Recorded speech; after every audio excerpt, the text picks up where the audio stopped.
KGW Original. No question about the likelihood of it. No question.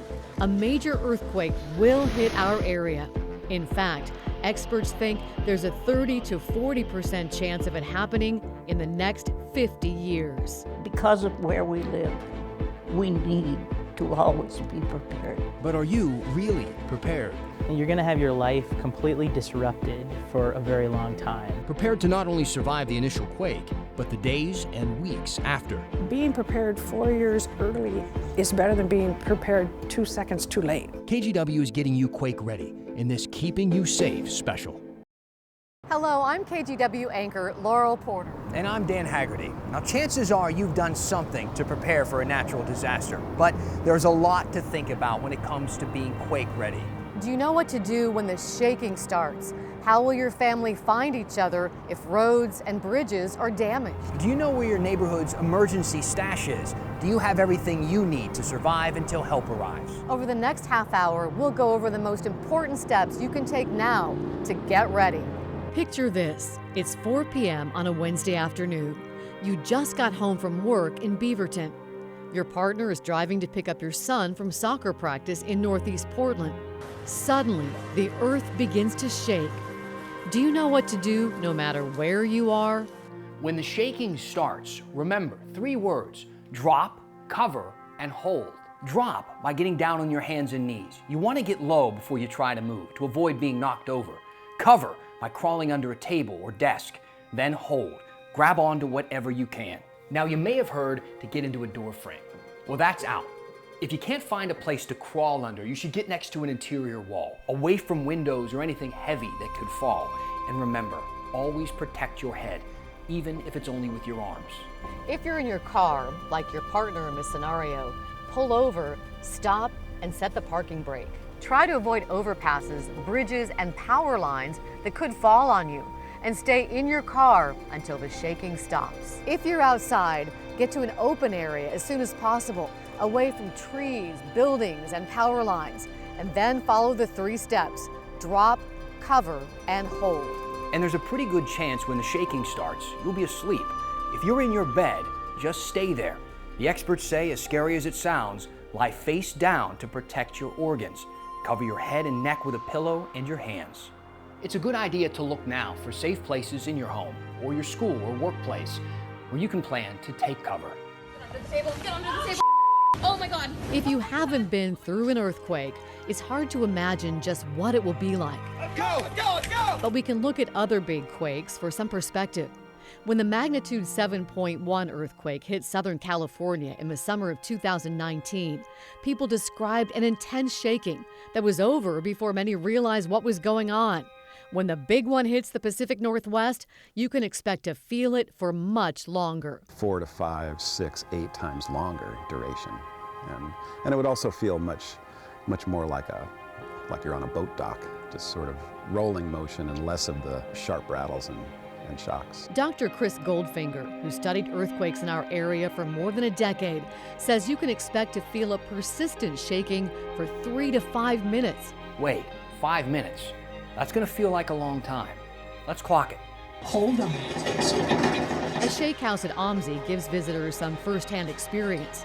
Though it's not exactly like the real thing, you can feel the difference between different magnitudes. We don't need to put people through a blender for them to understand what shaking feels like, because again, the goal is to equip people with knowledge and a little bit of experience so they're ready for an earthquake when one should occur. Of course, when your home starts shaking, you'll also be dodging falling items, so it's a good idea to secure your space now.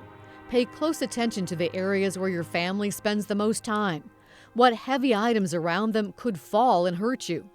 Consider moving bookcases and shelves away from places where you sit or sleep, and move heavy items to lower shelves. Just think about this. UCLA did a study on the 1994 Northridge quake and found 55% of the injuries from it were from falling furniture or objects. Once the shaking stops, make sure you weren't hurt. Make sure everyone you're with is okay. If your home or the building you were in is unstable, well, get outside and get away from it or any other structures that may collapse.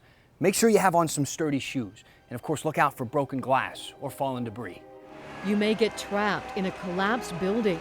In the Mexico City earthquake of 2017, rescuers were still pulling people from the rubble days later. Focus first on keeping the dust out of your mouth, nose, and eyes. Then, instead of shouting for help, bang on a pipe or wall. And if you can't get a call out for help, a text message may be more likely to go through. If you're safe, you need to monitor for gas leaks. When the earth moves, so will your furnace, water heater, and gas lines. Just one crack could send natural gas pouring into your home.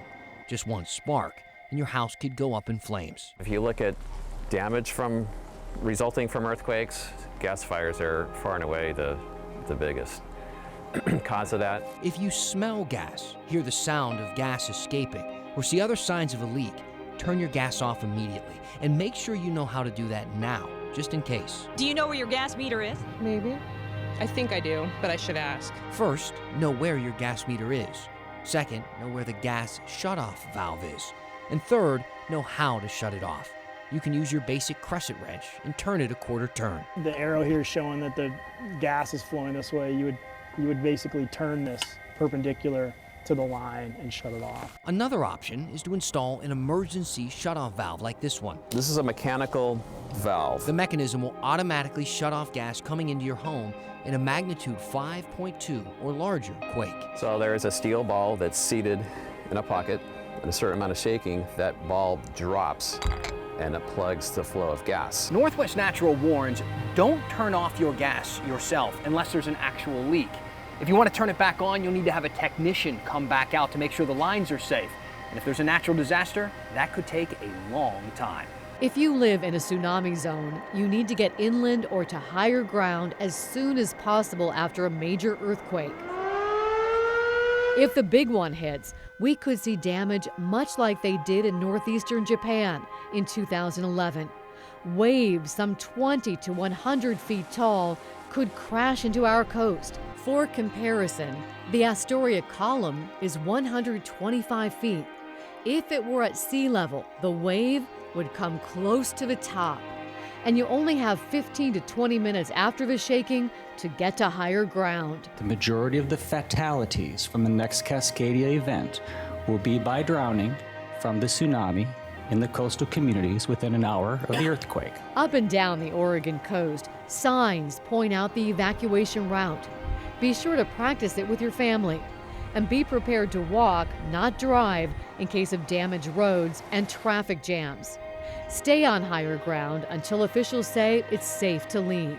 The danger from tsunamis can last for several hours, even days.